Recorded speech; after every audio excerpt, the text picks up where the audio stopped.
ആശാ വർക്കേഴ്സിന്റെ സമരത്തിൽ നിലപാട് കടുപ്പിക്കുകയാണ് സർക്കാർ. എല്ലാ ആശമാരും അടിയന്തരമായി തിരികെ പ്രവേശിക്കണമെന്ന നാഷണൽ ഹെൽത്ത് മിഷന്റെ ഉത്തരവ്.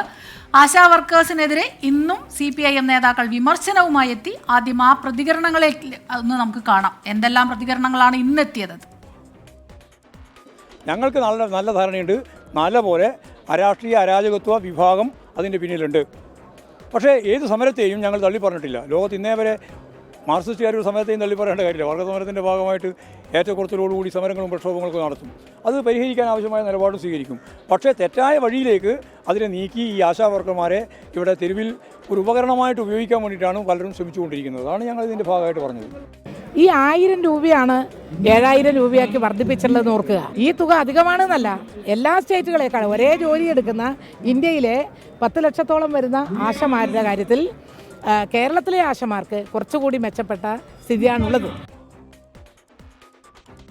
വിവരങ്ങളുമായി ഉമേഷ് ബാലകൃഷ്ണനാണ് ചേരുന്നത്. ഉമേഷ്, ഇവരെന്താണ് ഇങ്ങനെ പറയുന്നതെന്ന് മനസ്സിലാകുന്നില്ല. അവരവിടെ കിടന്ന് രാത്രിയും പകലും ഇല്ലാതെ ഈ പൊരിവെയിലത്ത് കഷ്ടപ്പെടുമ്പോൾ ഈ രീതിയിലുള്ള ധാർഷ്ട്യം കാണിക്കുന്നത് എന്തിനാണെന്ന് മനസ്സിലാകുന്നില്ല. മറ്റുള്ള സംസ്ഥാനങ്ങളിലെ അവിടുത്തെ തൊഴിലാളികളുടെ നില വളരെ മോശമായതുകൊണ്ടല്ലേ അവരൊക്കെ ഇങ്ങോട്ട് വരുന്നത് ജോലി ചെയ്യാനായിട്ട്. അതൊരു പോസിറ്റീവ് സൈഡാണ്, അല്ലെന്ന് പറയുന്നില്ല. അത് എല്ലാവരും കൂടി ചേർന്നുണ്ടാക്കിയ ഒരു പോസിറ്റീവ് വശമാണ്. പക്ഷേ ഇതിങ്ങനെയുള്ള നിലപാട് കാണിക്കുമ്പോൾ കഷ്ടം തോന്നുന്നു. 7000 രൂപയാണ് അവർക്ക് കിട്ടുന്നത്. അത് വലിയ തുകയാണെന്നാണോ ഇവർ പറയുന്നത്?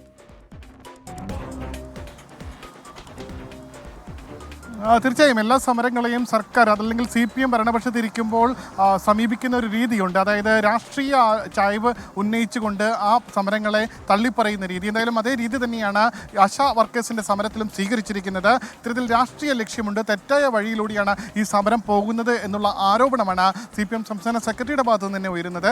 CITU എന്തായാലും കേന്ദ്രത്തിനെതിരെ ആശാ വർക്കേഴ്സിനെ സംഘടിപ്പിച്ചുകൊണ്ടുള്ള സമരം നടത്തുമെന്നെല്ലാം പ്രഖ്യാപിച്ചിട്ടുണ്ട്.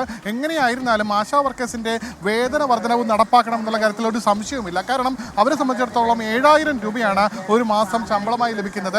അതുകൊണ്ട് തന്നെയാണ് അവർ ഒരു കക്ഷി രാഷ്ട്രീയത്തിൻ്റെ ഭാഗമല്ലാതെ ഇത്തരത്തിൽ 16ാം ദിവസവും ഈ സമരം ശക്തമായി തുടർന്ന് മുന്നോട്ട് കൊണ്ടുപോകുന്നത്. ഇതിനിടെയാണ് നാഷണൽ ഹെൽത്ത് മിഷനാണ് ഇവരുടെ ഒരു നോഡൽ ഏജൻസി. അതായത് ഇവിടെ നടത്തിപ്പിൻ്റെ ചുമതല നാഷണൽ ഹെൽത്ത് മിഷനാണ്. നാഷണൽ ഹെൽത്ത് മിഷൻ ഇന്ന് ഇറക്കിയിരിക്കുന്ന ഓർഡർ പ്രകാരം സമരം പങ്കെടുക്കുന്നതിന് സാഹചര്യത്തിൽ പല സ്ഥലങ്ങളിലും ആശാ വർക്കേഴ്സ് ഇല്ലാത്തത് കൊണ്ട് തന്നെ ആരോഗ്യ പ്രവർത്തനങ്ങൾ കൃത്യമായി നടന്നു പോകുന്നില്ലെന്നും അതുകൊണ്ട് തന്നെ ആ സ്ഥലങ്ങളിൽ മറ്റുള്ളവരെ, അതായത് ഒന്നുകിൽ മറ്റ് ആശാ വർക്കേഴ്സിനെയോ അല്ലെങ്കിൽ മറ്റ് സന്നദ്ധ പ്രവർത്തകരെയോ നിയമിക്കണമെന്നുള്ള ഉത്തരവിറക്കിയാണ് ഇവരെ ഒരു ഭയപ്പെടുത്താൻ അല്ലെങ്കിൽ പേടിപ്പിക്കാനുള്ള നടപടിയിലേക്ക് കടക്കുന്നത്. എന്തായാലും ഇതിലെല്ലാം ഇവർക്കും ചില കാര്യങ്ങൾ പറയാനുണ്ടാവും. ചേച്ചി ആശാ വർക്കറാണോ? എത്ര വർഷമായി ജോലി? ഞാൻ ആശാ പ്രവർത്തനം തുടങ്ങിയപ്പോഴൊട്ടേ ഉണ്ട്. MSS തുടങ്ങിയപ്പോഴുണ്ട്. 1993 മുതൽ ആരോഗ്യരംഗത്ത് പ്രവർത്തിക്കുന്ന ആളാണ് ഞാൻ. പറയുന്നത് ഇന്നിപ്പോൾ സർക്കാരിൻ്റെ ഒരു ഉത്തരവ് വന്ന് ശ്രദ്ധിച്ചിരുന്നോ? നിങ്ങൾ ഈ ജോലിക്ക് കയറിയില്ലെങ്കിൽ തുടർ നടപടി ഉണ്ടാവും. എന്തായാലും ആ ഉത്തരവൊന്നും കണ്ട് പേടിക്കുന്നില്ല. ഞങ്ങളുടെ അവകാശങ്ങൾ നേടിയെടുത്തിട്ട് ഞങ്ങൾ ഇവിടുന്ന് പോവുള്ളൂ. ചേച്ചി ആശാ വർക്കറാണോ? എത്ര വർഷമായി ജോലി ചെയ്യുന്നു? ഞാൻ MSS ആയിട്ട് 93-ലാണ് കയറിയത്. അന്ന് തൊട്ട് MSS വർക്ക് കഴിഞ്ഞ് ആശാ വർക്കറായിട്ട് 16ാമത്തെ വർഷമാണ്. ഇന്നിപ്പോൾ സർക്കാർ ഒരു ഉത്തരവ് ഇറക്കിയിരുന്നു, ശ്രദ്ധിച്ചിരുന്നു. അതായത് ഇത്തരത്തിൽ ജോലിക്ക് ഹാജരായില്ലെങ്കിൽ പകരം ആളുകളെ നിയമിക്കാനാണ് നിർദ്ദേശം നൽകിയിരിക്കുന്നത്. അതായത് ജോലി പോകുമെന്നുള്ള ഒരു അവസ്ഥയിലേക്ക് ഞങ്ങൾ ആശയായിട്ട് അവരാണ് നിയമിച്ചിട്ടുണ്ടെങ്കിൽ അവസാനം വരെയും ജീവിത അവസാനം വരെയും ഞങ്ങൾക്ക് അർഹതപ്പെട്ട എല്ലാ ആനുകൂല്യങ്ങളും തരണമെന്നാണ് ഞങ്ങളുടെ ആഗ്രഹം. ആശാ വർക്കറാണല്ലോ, എത്ര വർഷമായി ജോലി? 18 വർഷമായി. ഇന്ന് സർക്കാരിൻ്റെ ഒരു ഉത്തരവ് വന്നിട്ടുണ്ട്, ശ്രദ്ധിച്ചിരുന്നു. അതായത് നിങ്ങൾ ജോലിക്ക് ഹാജരായില്ലെങ്കിൽ നിങ്ങളുടെ ഒരു ജോലി നഷ്ടപ്പെടുമെന്നുള്ള രീതിയിലുള്ള നടപടിയിലേക്ക് കടക്കും. പേടിയുണ്ടോ? ഇല്ല, പേടിയില്ല. ഞങ്ങൾ 18 വർഷം കൊണ്ട് രാപ്പകൽ പണിയെടുക്കുന്നതാണ്. കോവിഡ് സമയത്തിൽ നമ്മൾ കഷ്ടപ്പെട്ട് എല്ലാ സേവനവും ചെയ്ത് നമുക്ക് അതിൻ്റെ ഇതോടെ നമ്മൾ പ്രവർത്തിക്കുന്നതുകൊണ്ട് നമ്മൾ എന്ത് വന്നാലും നമുക്കുള്ള ആനുകൂല്യങ്ങൾ വാങ്ങിച്ച് എടുക്കുന്നത് വരെ നമ്മളിത് പോരാടും. പേടിയുണ്ടോ ജോലി പോകുന്നുള്ള? ഇല്ല, പേടിയില്ല. ഒരിക്കലും ഞങ്ങൾക്ക് പേടിയില്ല. വിജയം വരെ സമരം ചെയ്യും, ഞങ്ങൾ ചെയ്യും. ആശാ വർക്കർമാർ തന്നെയാണോ? എത്ര വർഷമായി? ഞങ്ങളിപ്പോൾ 18 വർഷമാകാൻ പോകുന്നു.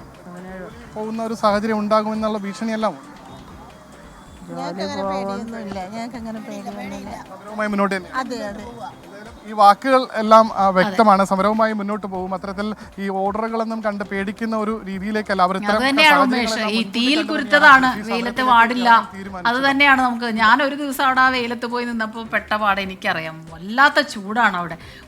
അവരോടൊന്ന് അനുതാപത്തോടെ പെരുമാറേണ്ടിയിരിക്കുന്നു. അത് എന്തൊക്കെ തന്നെ ന്യായം അപ്പുറത്ത് പറഞ്ഞാലും അവരോട് ചർച്ചയ്ക്ക് തയ്യാറാകണം, അവരോട് സംസാരിക്കണം, അവരോട് കാര്യങ്ങൾ പറഞ്ഞ് മനസ്സിലാക്കണം, അവരുടെ ആവശ്യങ്ങൾ കേൾക്കണം, അവർക്ക് വേണ്ടത് ചെയ്തു കൊടുക്കണം. അതുതന്നെയാണ് നമ്മൾ വീണ്ടും വീണ്ടും ആവശ്യപ്പെടുന്നത്.